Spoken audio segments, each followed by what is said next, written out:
A brutal new audit questions the spending and the judgment of Caring for Denver, the foundation that spends almost $50 million in taxpayer dollars each year on mental health and substance use issues.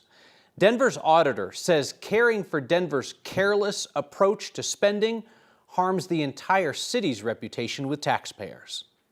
I would say the common thread is there's a resistance to accountability and transparency. Denver Auditor Timothy O'Brien supports Caring for Denver's work on mental health and substance abuse, but not how they're doing it, as they spend almost $50 million a year in tax money approved by voters in 2018. I mean, those are all good causes. I mean, I know I voted for this when it was on the ballot.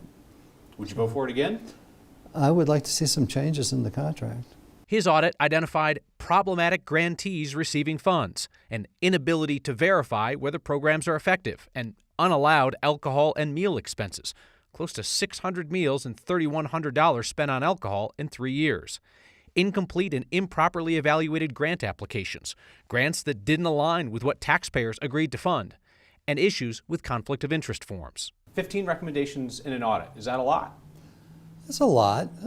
Probably the more significant thing is that they rejected 7 of the 15. Do you see that a lot? No. Lorez Meinhold runs Caring for Denver. She says they've tightened up their documentation and they do good work. Mental health and substance misuse is a big issue. We need to make sure that everybody can access the care that they need. The audit doesn't challenge your intentions. It doesn't even challenge your impact. The audit says that you have wasteful and sloppy practices that harm taxpayers' faith in the whole of government in Denver. And I would disagree with that as well. So we had financial policies in place.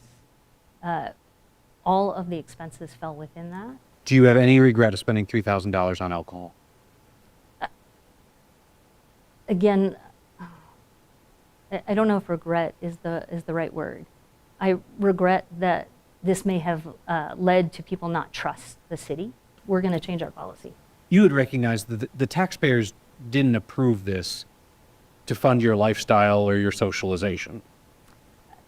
What the taxpayers saw in the ballot initiative was 5% for admin expenses. They saw a requirement to meet with community, talk to community, to inform the use of our funds.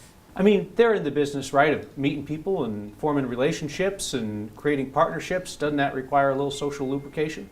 I have responsibilities to meet people in the community also. That doesn't necessarily mean that they have to buy me a drink. Ultimately, this will be up to City Council. They're in charge of Caring for Denver's contract. Lorez Meinhold, who leads Caring for Denver, we should say, was a finalist for the 9 News Leader of the Year in 2024. That is a Denver Metro Chamber of Commerce award, which 9 News sponsors. 9 News journalists are not involved in the vetting or selection process. Jesse Ogus, the head of community affairs at 9 News, sits on the board of Caring for Denver.